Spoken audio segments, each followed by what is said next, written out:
Welcome back to another episode of Talk to See. If you're a fan of this channel, you know that we've been doing some videos about running, especially lately since Barney, the other co-host, did his first half marathon. And if you know me from the channel or my running account on Instagram, you know that I've also done long distance running since a few years ago. I've completed a few half marathons, and to this day, I try to go outside and run as much as possible.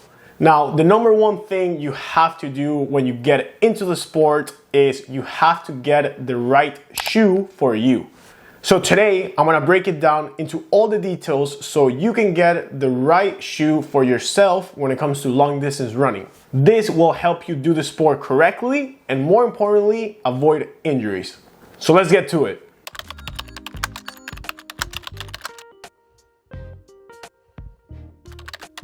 So just to do some quick facts to get started with the video is forget about color and brand.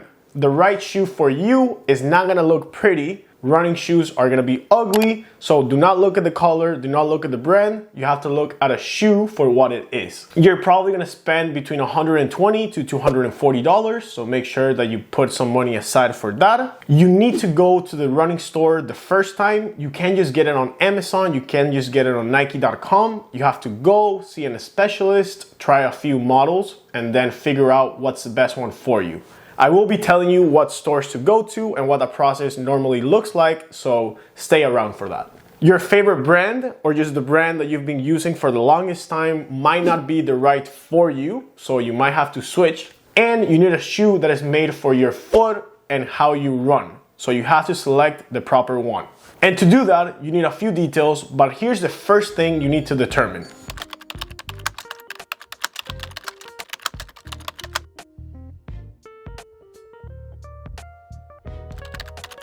So pronation, neutral, or supination are just some fancy words for determining what is the way that your ankle tilts every single time you take a step on running.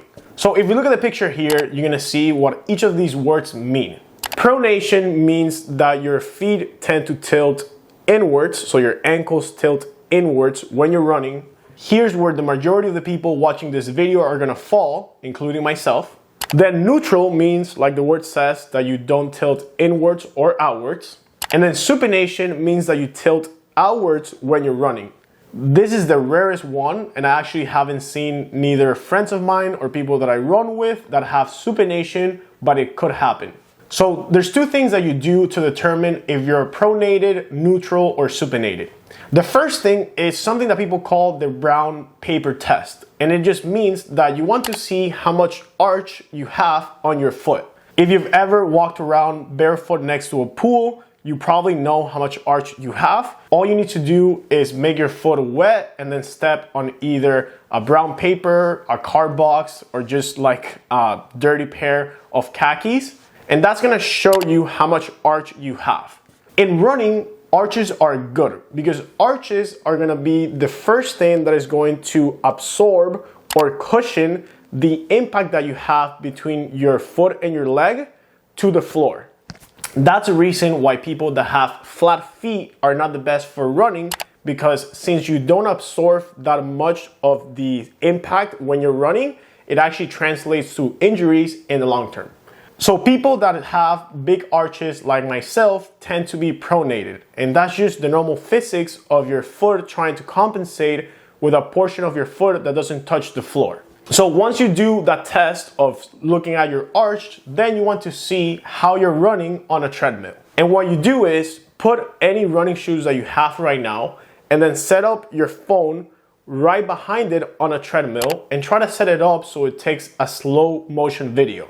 Then just run a few steps at a few different speeds and then look at a video on slow motion. You're gonna see the way that your ankle tilts. And by the way, the first time you see it, it's gonna be a little cringy. So if you look at this video that I took many years ago, and I'm gonna put it in slow motion for you guys to see, you can see that naturally my foot tilts inwards because, like I said, my foot is pronated. The reason why you want to determine if you're either pronated, neutral, or supinated is because the right shoe for you is gonna compensate for that type of running that you have. So recently I went to get a new pair of shoes and I tried a few of them on and I would run on the treadmill and then go back. And if you look at the difference between the shoes that I had before and the shoes that I tried on, which I ended up purchasing, you're gonna see that the new shoes that I have actually compensate for my pronation and make my stepping more neutral. It might be a little hard to catch, but if you look at it side by side, you're gonna see that my leg just looks more straight with the new shoe that compensates for my pronation than with the shoe that I had before. This is why it's so important that you determine which one of the three that you are. And if you go to a store, they're probably gonna do it for you, but if you have a treadmill around, like I said, just set up your camera, take a slow motion video, and then look at it. So once you have that, you probably wanna make your way to the store. And here's the other things that you want to look at.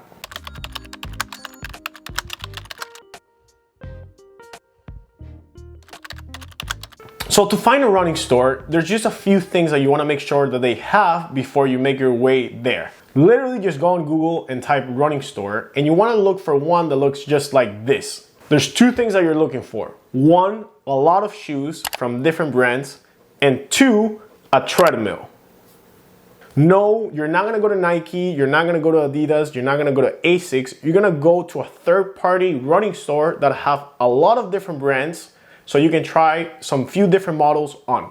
When you get there, the first thing they're gonna tell you is to go on the treadmill and do a little bit of running so they can look at your stepping. So make sure that you take your old running shoes. And they might have some additional technology that is not super necessary, but if they have it, is good. And then once you have that, the person that specializes is gonna propose a few different models based on your stepping, your pronation, your supination that you can try on. This is why it's so important for you to have a treadmill, because once they propose 2 to 3 different shoes, you can put them on, go on the treadmill, and kind of see how they feel. This is why you don't want to go to Nike or Adidas. You want to go to somewhere that is third party. That way you can try a few different brands and determine what's the best for you. So like I said, go on Google, find a running store that has a treadmill and a few different brands and perhaps some good reviews. And then you can select the right shoe for you there. And that's that. Hopefully this video helps you and hopefully you can get the right shoe for yourself. And if you have any questions or any comments, leave them below and I will check them out. Thank you so much for watching, and I will see you next time. Peace!